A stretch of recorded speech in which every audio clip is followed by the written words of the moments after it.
Hello guys. അപ്പോൾ ഇതുകൊണ്ട് എന്താണ് പരിപാടി എന്നായിരിക്കില്ലേ. അപ്പോൾ ഞാനിതുകൊണ്ട് എൻ്റെ ചെറുതിന് ഒരു പൗഡർ ഉണ്ടാക്കാമെന്ന് വിചാരിച്ചിട്ടു. അപ്പോൾ കയ്യിലുള്ള എല്ലാവിധ നട്ട്സും എടുത്തിട്ടുണ്ട്. ആ പാത്രം കിട്ടാത്തതിനാണ് മൂപ്പര് അവിടെ നിന്ന് എത്തി നോക്കണം. അത് കിട്ടിയിട്ട് വേറെ ഒന്നിനല്ല, എല്ലായിടത്ത് വലിച്ചെറിയാൻ വേണ്ടിയിട്ട്. അങ്ങനെ ഞാൻ എൻ്റെ അടുത്തുള്ള എന്തൊക്കെയോ പെറുപിറുക്കുന്നുണ്ടല്ലേ, കാഷ്യൂ, ബദാം, വാൾനട്ട്, പിന്നെന്താ പീനട്ട്സ്, അങ്ങനെ അത്യാവശ്യമുള്ള നട്ട്സൊക്കെ എടുത്തിട്ട് ഒരു ജാറിൽ അങ്ങോട്ട് തട്ടി കൊടുത്തു കേട്ടോ. പിന്നെ അതിങ്ങോട്ട് അടിച്ചെടുക്കണം. മൂപ്പര് കൂടെ തന്നെ ഉണ്ട്, താഴെ നിന്ന് കറിയുക. അപ്പോൾ ഞാൻ മുകളിൽ കയറ്റി നിർത്തിയതാണ്. അപ്പോൾ എന്താ ഈ ഇങ്ങനെ മിക്സിയുടെ സൗണ്ടൊക്കെ കേൾക്കാൻ ഭയങ്കര ഇഷ്ടം. അപ്പോൾ അതിങ്ങനെ നോക്കിക്കൊണ്ട് നിൽക്കുകയാണ് കേട്ടോ. ഞാൻ വീഡിയോ എടുക്കുന്നത് കാണുമ്പോൾ അതിൽ നോക്കി ചെറുക്കിയൊക്കെ ചെയ്യാൻ തുടങ്ങിയിട്ടുണ്ട്. അപ്പോൾ ഭയങ്കര ഇഷ്ടമാണ്. ഹായ് എന്നൊക്കെ പറയാനൊക്കെ തുടങ്ങിയിട്ടുണ്ട്. പിന്നെ പ്ലഗ് പിടിച്ച് വലിക്കാൻ നിന്നപ്പോൾ ഞാനൊന്ന് നൈസായിട്ട് മാറ്റാമെന്ന് വിചാരിച്ചു.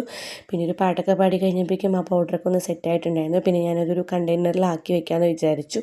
അപ്പോൾ നമുക്ക് ആവശ്യത്തിന് കോറയും കാര്യങ്ങളൊക്കെ ഉണ്ടാക്കുമ്പോൾ അതിൽ ഇട്ട് കൊടുക്കുമ്പോൾ കുട്ടികൾക്ക് ഒരു ടേസ്റ്റ് വ്യത്യാസമാണ്, കുറച്ച് ഹെൽത്തി ആണല്ലോ. അപ്പോൾ ഇന്നത്തെ വീഡിയോ എത്തുള്ളൂ. പുതിയ വീട്ടിൽ കാണാം. അതുവരേക്കും എല്ലാവർക്കും ബൈ.